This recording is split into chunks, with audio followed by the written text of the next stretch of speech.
Bonjour, alors je suis avec Elisabeth Christensen dans le Piaggio de la compagnie Oyonnax. Elisabeth, est-ce que tu peux te présenter? Bonjour, je m'appelle Elisabeth Christensen, je suis pilote commandant de bord chez Oyonnax.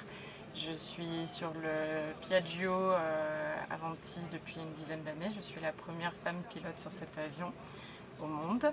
Et je suis TRI, TRE, STRE sur nos Mustang Citation.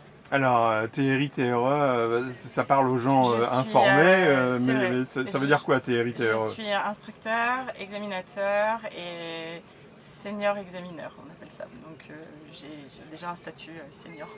Ça fait combien de temps que tu es chez Oyonnax? Je suis chez Oyonnax depuis 15 ans maintenant et j'ai pris le poste de directrice. Je suis revenue il y a 2 ans pour ce poste-là.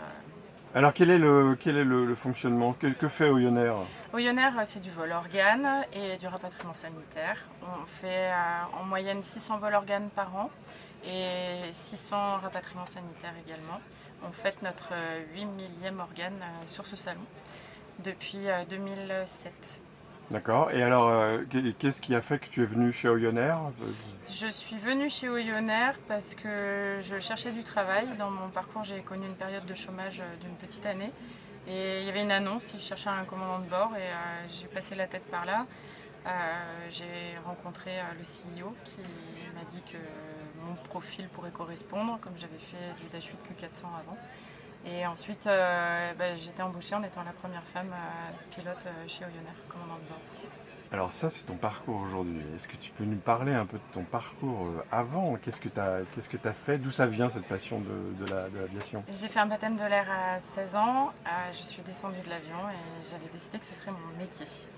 Donc mon papa, par précaution, m'a quand même fait faire un petit baptême de l'air en France pour s'assurer que c'était vraiment une passion qui était en train de naître.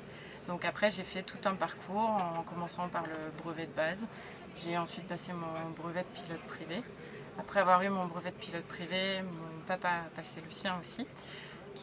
Génial. Par passion. Vous avez pu voler ensemble? On a pu voler ensemble, pas beaucoup, parce qu'après j'ai continué pour ma formation pilote professionnelle.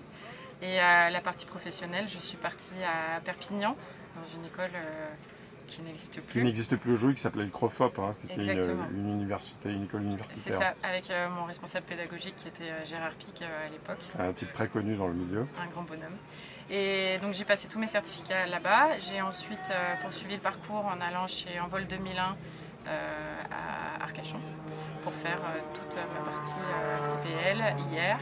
Et après je suis revenue, moi je suis de Lyon, donc je suis revenue en région lyonnaise. J'ai travaillé au cinéma, j'ai vendu des pop-corns. Je me suis fait un peu d'argent de poche pour pouvoir aller passer ma MCC à Bruxelles, chez Uber.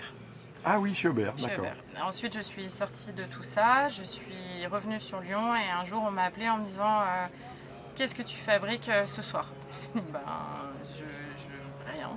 Je vends des pop-corn. Je vends des pop-corn, donc, et on m'a dit écoute, on cherche potentiellement quelqu'un. À l'époque, on pouvait, en tant que safety, faire ce type de vol-là.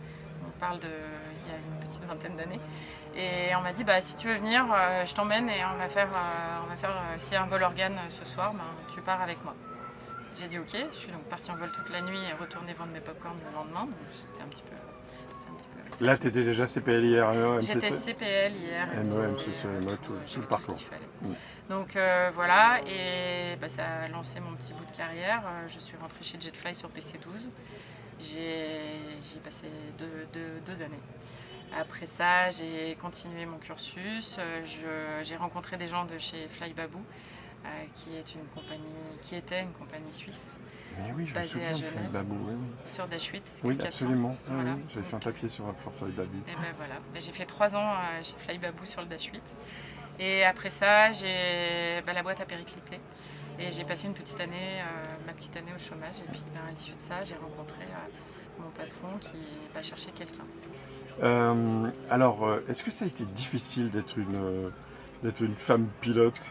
Alors moi, j'ai jamais réfléchi au fait que j'étais une femme et que ça pouvait être une embûche. Donc moi, j'ai une éducation plutôt scandinave et ça fait pas partie des choses qui ont été un problème. Et comme j'y ai jamais pensé, du coup, ça a toujours bien marché.